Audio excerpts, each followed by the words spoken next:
Tout va bien entre Julie Gaillet et François Hollande. Et si est-il l'actrice qui le dit? Depuis quelques jours, l'actrice est spécialement remontée contre un magazine People qui affirmait que son compagnon lui était infidèle. Dans l'un de leurs numéros, nos confrères de Voici écrivaient que l'ancien président de la République entretenait une liaison avec la danseuse d'opéra Juliette Gernaise et multipliait depuis septembre les rendez-vous secrets dans Paris.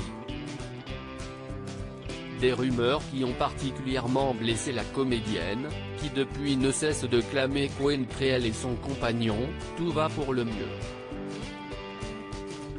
Et ce à coups de photos complices dévoilées sur Instagram.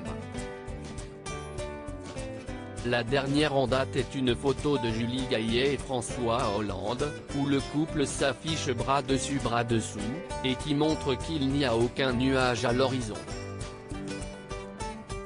Une tactique de plus en plus utilisée par l'actrice, qui en plus de dévoiler les cadeaux qu'elle fait à l'homme qu'elle aime, poste davantage de clichés de deux, comme celui dévoilé juste après la publication des rumeurs. C'était un moyen de répondre « tout va bien, merci, on ne rentrera pas là-dedans ». Nous, on sait ce qu'on vit, on sait qu'on s'aimait, notre vie privée ne regarde personne, confiait-elle au Monde, toutefois désolée de devoir en arriver là. Poster une photo pour contrecarrer les attaques, si est terrible, avait-elle précisé. Elise Moon dément lui aussi ces rumeurs, des rumeurs que l'on sait désormais infondées, si l'on en croit Elise Moon. Ancien compagnon de Juliette Gernaise, l'humoriste s'est confié à ce sujet dans Les Grosses Têtes. Elle m'a dit qu'il n'y avait rien du tout.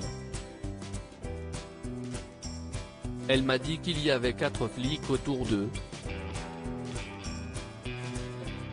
Oui, elle le connaît, mais d'une manière normale. Il ne s'est rien passé, a-t-il précisé, après avoir toutefois plaisanté sur le fait que son ex-compagne avait choisi un autre comique. Des propos qui viennent donc collaborer les versions de François Hollande et de Julie Gaillet. Sur le plateau de 6 à la maison, l'ex-chef de l'État s'était agacé contre cette atteinte, pas simplement à l'intimité mais pour les personnes qui sont concernées.